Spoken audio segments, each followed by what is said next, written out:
कधी-कधी एका व्यक्तीचा आवाज पूर्ण देशाचा आवाज बनतो. 2025 मध्ये असाच एक आवाज जगभरात गाजला आहे. व्हेनेझुएलाची लोकशाहीसाठी झगडणारी नेता मारिया कोरिना मचाडो यांना नोबेल शांतता पुरस्कार जाहीर झाला आहे. नॉर्वेजियन नोबेल समितीने सांगितले की अंधाराच्या काळात लोकशाहीची ज्योत जिवंत ठेवणाऱ्यांना जग आज सन्मान देत आहे. निकोलस मादुरोच्या सरकारमध्ये दडपशाही, धमक्या, हिंसा असूनही माचाडो देश सोडून गेल्या नाहीत. त्या आपल्या लोकांसाठी आणि देशासाठी थांबल्या. त्या म्हणतात, मी स्वातंत्र्य आणि लोकशाहीसाठी लढणाऱ्या सर्व व्हेनेझुएलाच्या वासियांसाठी हा पुरस्कार स्वीकारते. मारिया मचाडो 1967 मध्ये कॅराकसमध्ये जन्मल्या.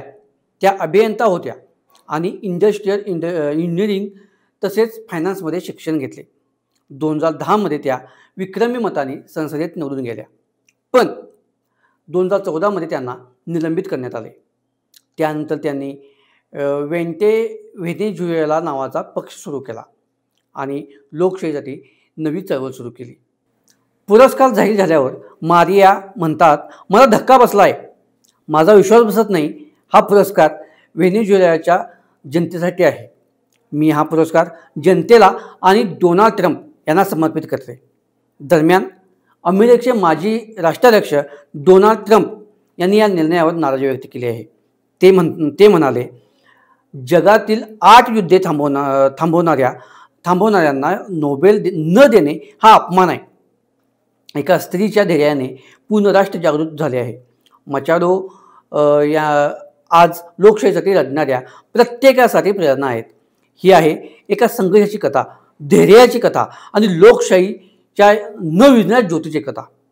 मित्रांनो, भारताच्या आकारमानाच्या दृष्टीने जर बघायला गेलं तर मारियो यांचा जो देश आहे हा फक्त 28% आहे. आणि तरीसुद्धा आपल्या देशातील एकाही व्यक्तीचं त्या नोबेल पुरस्कारासाठी साधं नावसुद्धा नाही. हे असं का बरं असेल? काय नेमकं? मला तर हा एक प्रश्नच आहे. पण तुम्हाला असा प्रश्न पडला आहे का?